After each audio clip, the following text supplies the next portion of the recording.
I have a She can different take 12 experience plus minutes with if she that. wants. Basically, I didn't know I was addicted to drugs until I didn't have them anymore, basically. And so this is kind of, it's kind of awful, but it's more of a confession, basically. So yeah, that's all I have to say about it.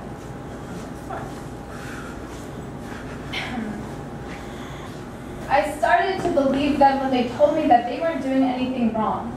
I've always been one to rationalize, but this time I started to believe that they were right. I convinced myself that this oxygen was poisoning my lungs and the only way to get my head thinking straight again was to light up.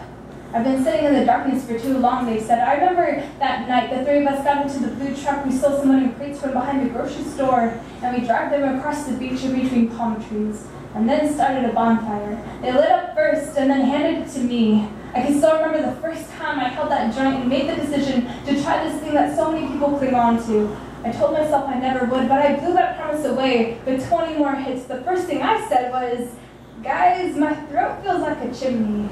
I felt the hit first in my arms as if someone sucked the nerves out of me. They weren't numb, they were just heavy. I kept thinking about how ironic it was to be high when it feels like you're sinking so low. I felt locked in place as the high was moving from my muscles to my legs and feet, and I think that scared me. I felt restrained. And the only part that seemed to work right that night was my jaw. I don't think I've ever eaten that much candy in one sitting. In fact, I don't ever remember it tasting anything that good. I didn't realize I was explaining everything out loud, and of course I thought everything I was saying was poetry, but really, I was just saying everything that came into my mind, and I think that's why they never invited me out again. but I was okay with that. I've been sober enough times to realize that no amount of weed could make me high enough to grab the stars. That's the only thing I want to hold them. I deceive myself, but I know that they are simply just too far. I'm content with just looking up and resting my arms a bit. I'll wait for them to fall, and I'll catch them with my hands and clutch them to my heart. They've stolen too many wishes from me.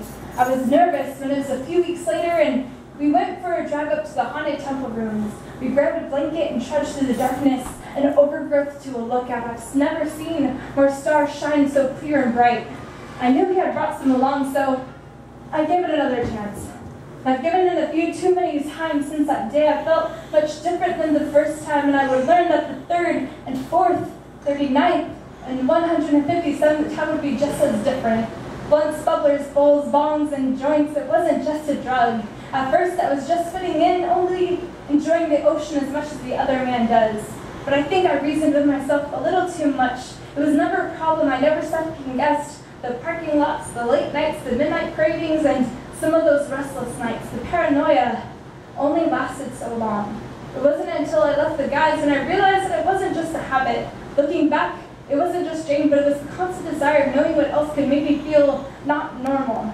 I started combining pills and smoke, powder, and alcohol, stressing my body to function on foreign substances, to rely on a love that was only damaging to me. I was always cold and getting lost in my thoughts, and the only way out was by finding another $20 to last another day. It was not a healthy lifestyle, and I didn't understand that until I didn't have it anymore. I'm still always cold, and I still get lost in my thoughts, but I've learned that the stars above are still waiting for me to catch them. Woo!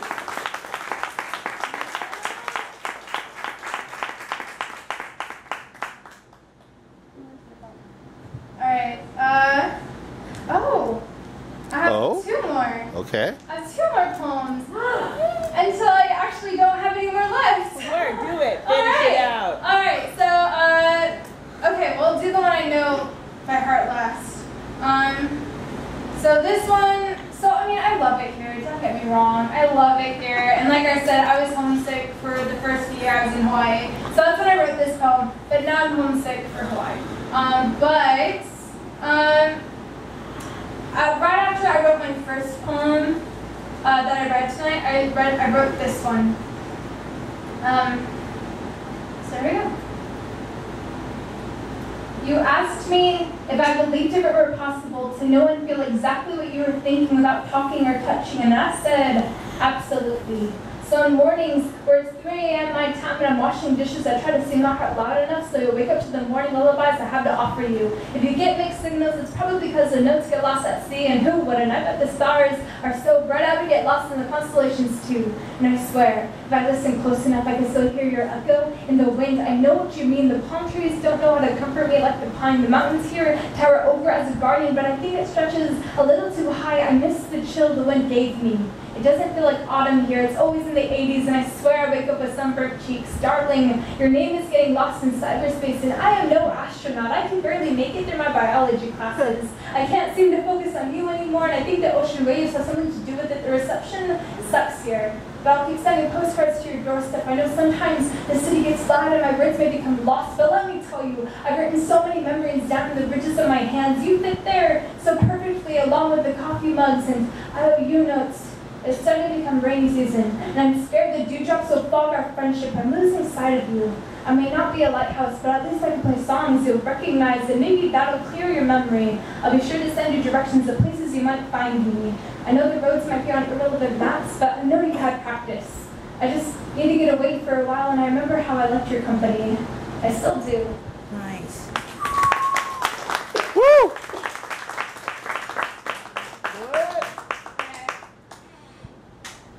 So I know in one of my poems I talked about my memory locker, but it mentions it in this one too. Okay. Oh. Go, poet. All right.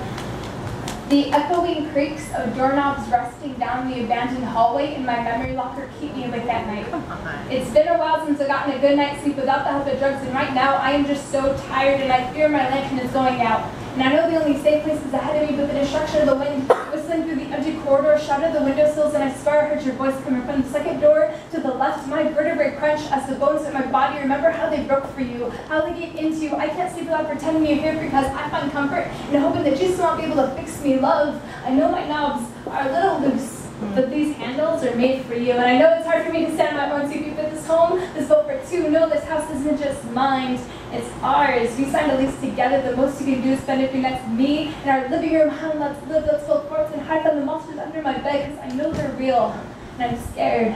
Let's build a fire. The chimney will smoke fumes from our lungs as we learn to float against currents, and our ability to fly without capes or superhero names. Look, our piano is growing old, and she is restless and she forgot, but her voice sounds like from home to me. The spare key is under the doormat. Don't make me wait up, but I will if I have to. Woo! Yeah!